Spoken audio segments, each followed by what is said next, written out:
Luego de que su hijo es asesinado injustamente por la policía, un anciano se dirige a la comisaría a exigir explicaciones, aunque los oficiales simplemente lo ignoran. No debieron hacerlo. Los asesinos de su hijo, sin saberlo, han despertado a la bestia que estaba durmiendo en su interior. Alguna vez fue el asesino más mortífero del país, y creo que lo sigue siendo. La diferencia es que esta vez tiene un motivo noble por el que matar. Su hijo merece venganza, y su hijo obtendrá eso cueste lo que cueste. La película comienza en la ciudad de Lagos, Nigeria, donde los ciudadanos hacen su día a día, como el caso de Craig, un reputado profesor que se encuentra camino al trabajo. Ha de ser alguien importante, puesto que es trasladado por unos oficiales que le ofrecen encender las sirenas para ir más rápido. Craig se niega, prefiriendo disfrutar el camino junto a su bebé de pocos meses. Todo iba bien hasta que una banda de delincuentes toma la carretera, espantando a los civiles para así arrinconar a su objetivo, el profesor.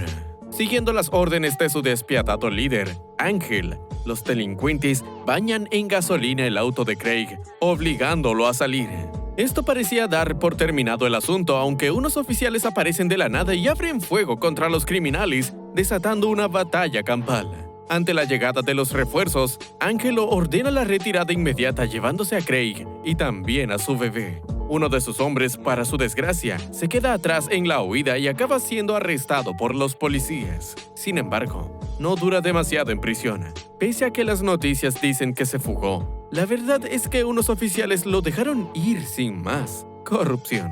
No me sorprende. Cambiando de escenario, la película nos presenta al diácono Paul Edima y a su joven hijo Damilola, quienes viven en una aldea cerca a la playa. Más allá de su relación sanguínea, son los mejores amigos que te puedas imaginar. Casi siempre hay risa entre los dos, y cuando no las hay, es porque Paul toca el tema religioso. Cada vez que lo llaman a predicar en la iglesia, su hijo le deja claro que no irá. Damilola no cree en la fe ciega, sin importar el oficio de su padre.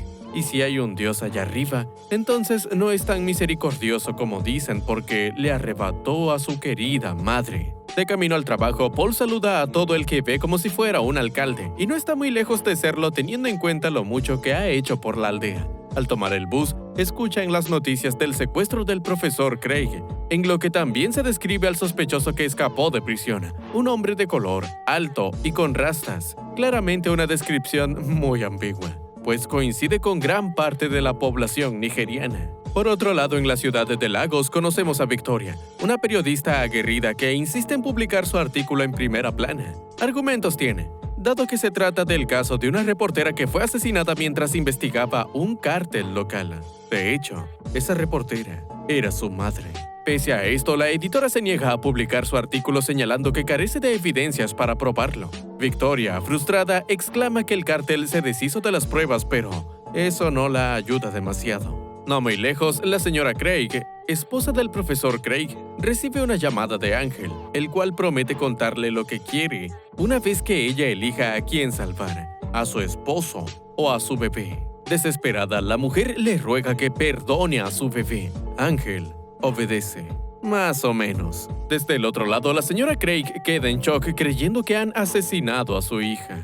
Entonces, Ángel le exige que cumpla sus próximas órdenes si quiere tener a su esposo de vuelta y engendrar otro bebé. Poco después, en las noticias, se hace eco de la renuncia de la señora Craig a la agencia anticorrupción en la que trabajaba. Está obedeciendo las demandas de Ángel. Los civiles son los primeros en comprender su situación y estallan de cólera porque ella era una de las pocas personas en la ciudad que luchaba por sus derechos. Lejos de este embrollo, pero no tanto, el diácono Paul se encuentra dando unas palabras en misa. De regreso del trabajo, Dami le pide al taxista que lo lleve a la iglesia puesto que quiere darle una alegría a su padre. No obstante, en el camino son interceptados por unos presuntos oficiales que examinan las pertenencias del joven sin siquiera una orden. Cuando el taxista se queja por él, los policías lo amenazan con sus armas y lo obligan a irse. De esta forma, Dami queda a merced de los falsos oficiales que no son más que lacayos de Ángel, que están en busca de un chivo expiatorio.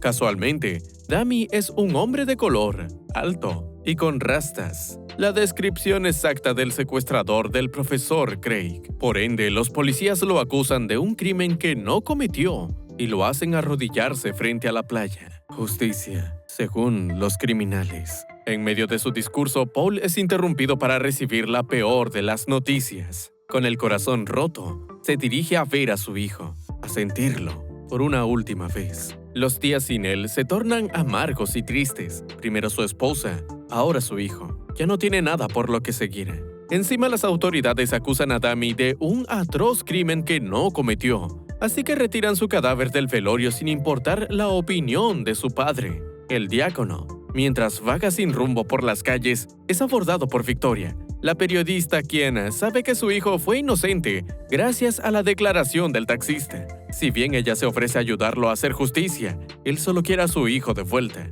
y nada ni nadie puede devolvérselo. Aún así, el diácono se presenta en la comisaría a solicitar el informe de Dami, aunque los oficiales conversan entre ellos sin siquiera percatarse de su presencia. Creo que ahora sí tiene su atención, pero no la que quería, ya que lo arrestan por ser tan salvaje como su hijo. Victoria, que casualmente estaba por ahí, consigue llegar a su celda y de nuevo le ofrece su ayuda para obtener el informe de Dami. Si bien recibe el silencio como respuesta, ella se dispone a pagar su fianza por la mañana. A medianoche, el diácono recibe una brutal paliza de parte de los guardias que le tienen asco por ser el padre de un criminal. O no saben la verdad, o son cómplices. Por órdenes de arriba, los guardias lo lanzan a un río cercano creyendo que así lo matarían sin levantar sospechas. Al día siguiente, Victoria se dirige a casa de Paul antes que el mismísimo Paul, quien llega repleto de moretones y mugre. Lo que le hicieron no fue suficiente para matarlo, aunque sí para molestarlo. Ante las preguntas de la periodista, él le deja claro que solo se cayó en una zanja, nada más. En cuanto al caso de Dami, el hombre le recomienda que lo abandone cuanto antes, puesto que detrás hay intereses muy oscuros que no quieren que la verdad salga a flote. Lo mejor sería dejar el problema en manos de Dios, cosa que enfada enormemente a Victoria, ya que el problema de los nigerianos es precisamente dejar todo en manos de un ente divino. Tiene que tomar el asunto con mano propia, y entonces Dios lo ayudará. Bajo esta nueva perspectiva, Paul empieza a cambiar de parecer. Incluso les echa un vistazo a los recuerdos de un pasado que había jurado olvidar. Un pasado que ahora le puede servir. Mediante sus contactos en la calle, el protagonista se dedica a rastrear a uno de los implicados en el asesinato de su hijo. Finalmente lo toma por sorpresa en un club de damiselas donde le da de probar su puño. El delincuente después despierta atado a la mesa de un taller, junto a sus secuaces. El diácono, lleno de ira, le muestra una foto de Dami en su graduación. Le esperaba un futuro brillante, y ellos se lo arrebataron. Con una sierra en su poder, le va preguntando a cada uno quién mató a su hijo. Al otro día, Victoria se dirige a visitarlo de nuevo, pero al no recibir respuesta, decide adentrarse en la casa. Es así como descubre la cartelera de Paul, repleta de fotos y recortes periodísticos relacionados a la muerte de Dami. Al escuchar que el hombre se aproxima, la periodista se oculta en una habitación. Si bien produce algo de ruido, el protagonista se niega a entrar en esa habitación, pues era la de su hijo.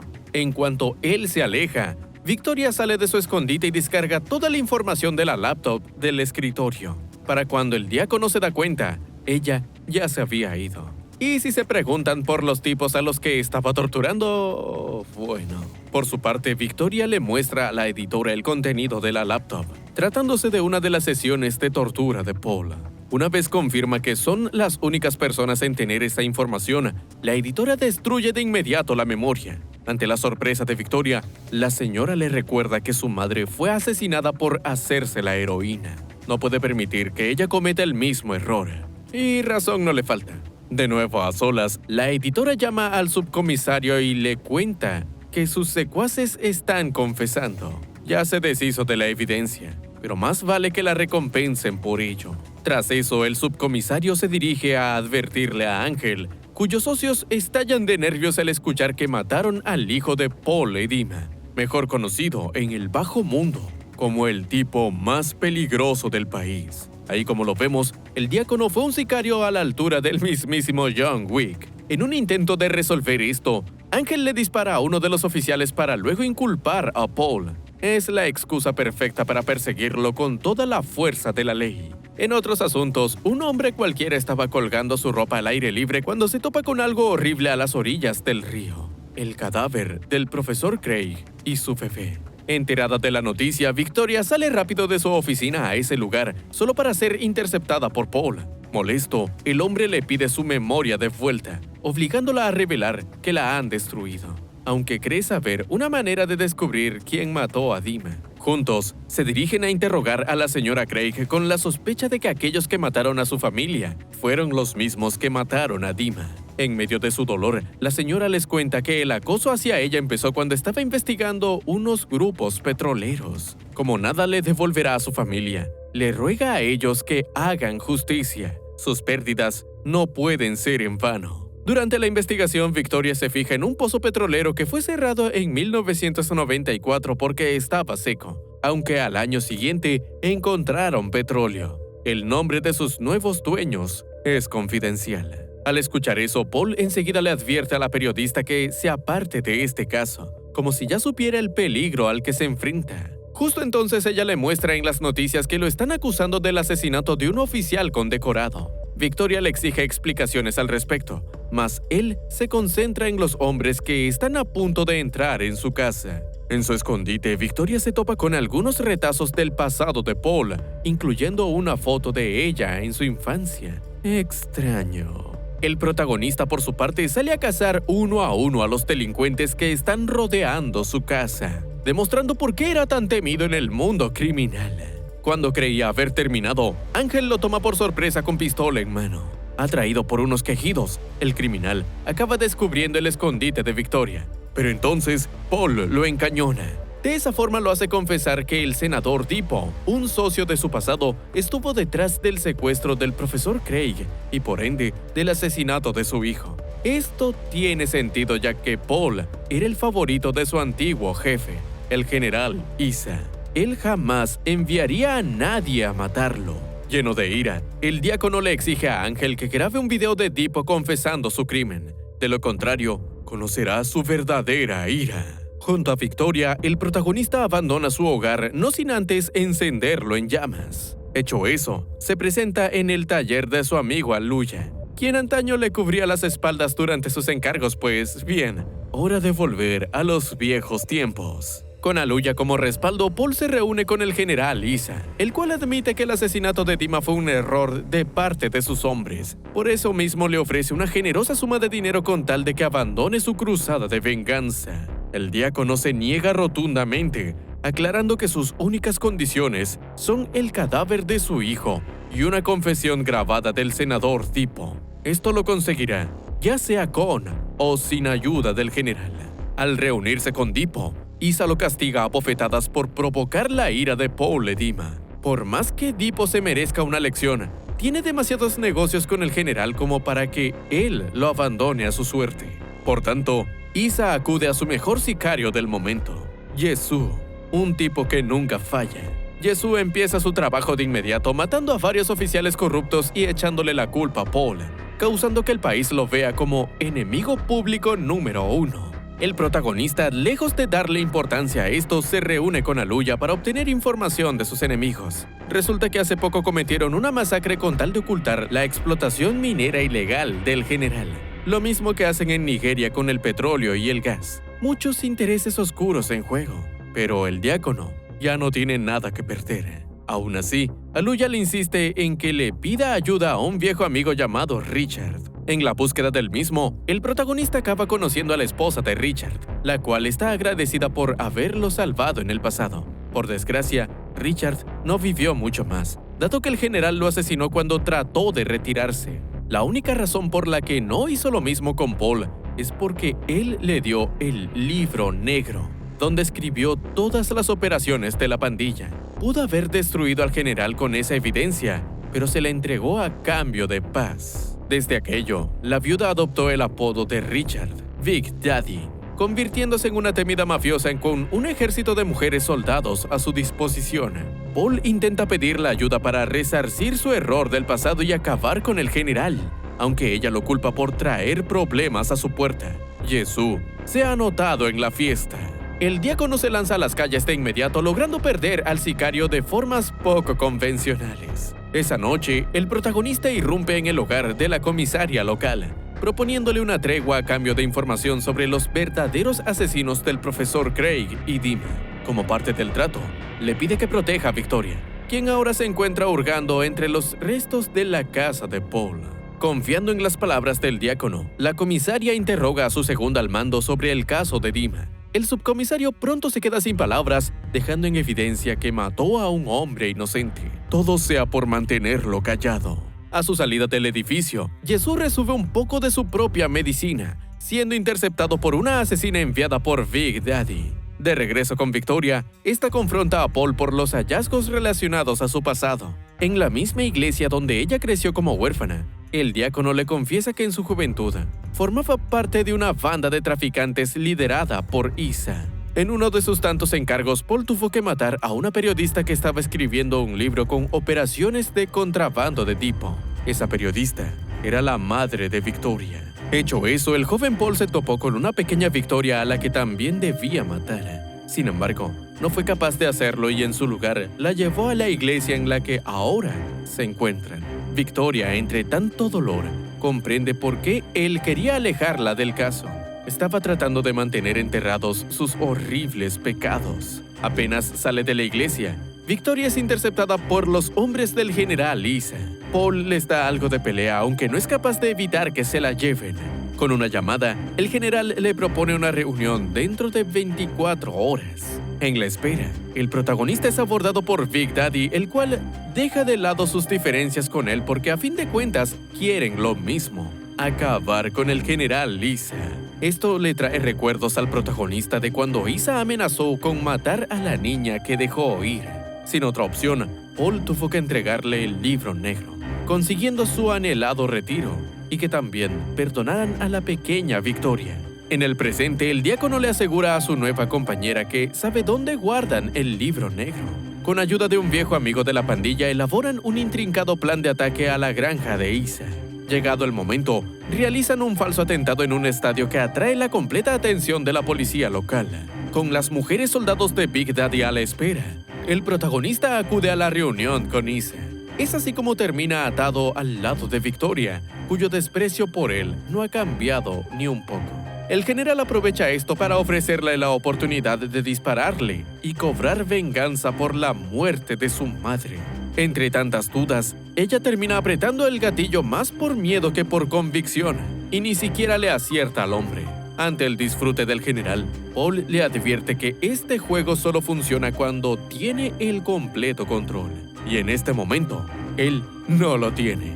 Justo entonces, las mujeres de Big Daddy, que se habían infiltrado en la granja, empiezan a hacer de las suyas. Cuando trata de llamar a sus hombres, Isa no obtiene la respuesta. Lo mismo con la policía local, que se encuentra lidiando con otro problema. Big Daddy, por su parte, ingresa en la bóveda de la granja. Una vez con el libro negro en su poder, emprende una explosiva huida junto a sus mujeres. Por desgracia, un escuadrón liderado por Ángel consigue acorralarlas, en lo que él empieza a buscar la caja fuerte con el libro negro. No obstante, lo único que encuentra es una laptop con un video de miembros de la pandilla asesinando a 4 oficiales del ejército.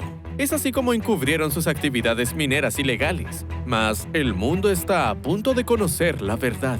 Invadidos por el miedo, los hombres de Ángel huyen de inmediato, al igual que los captores de Paul y Victoria. Ni habían salido de la propiedad cuando son interceptados por soldados del ejército que no están nada contentos con el video. Pese a que se ha quedado solo, Ángel aún tiene un arma en sus manos, creyendo que eso le da poder sobre Big Daddy. Se equivocaba. En ese momento se revela la otra parte del plan de Paul, que consistía en que Big Daddy actuara como un distractor mientras que la caja fuerte era transportada por el río. Indirectamente, este río está siendo otro personaje. Viéndose derrotado, el general Isa le advierte al protagonista que la información del libro negro podría incendiar el país entero. Revelarlo sería romper el status quo. Exactamente lo que quiere Paul. Ante el temor del general, él le ofrece una salida más rápida. ¿De verdad creía que recibiría una pistola con balas? ¡Qué ingenuo! Cumpliendo con su promesa, el protagonista le hace llegar a Victoria el libro negro. Al abrir la caja de Pandora, el pueblo se levanta contra sus corruptos mandatarios y estos son enviados a prisión, incluyendo al general Lisa. En cuanto a Ángel, es la señora Craig quien se encarga de juzgarlo. Lo mismo con la editora, la cual es despedida gracias a la evidencia de Victoria. Paul, consciente de que él también debe pagar, solicita tiempo para una última tarea: llevar el cuerpo de su hijo a casa. Efectivamente, es un John Wick alterno. Si te gustan las clásicas historias de venganza, te invitamos a ver esta otra que también gira en torno a un antiguo sicario que vuelve a sus viejos hábitos cuando le quitan lo que más quería en el mundo.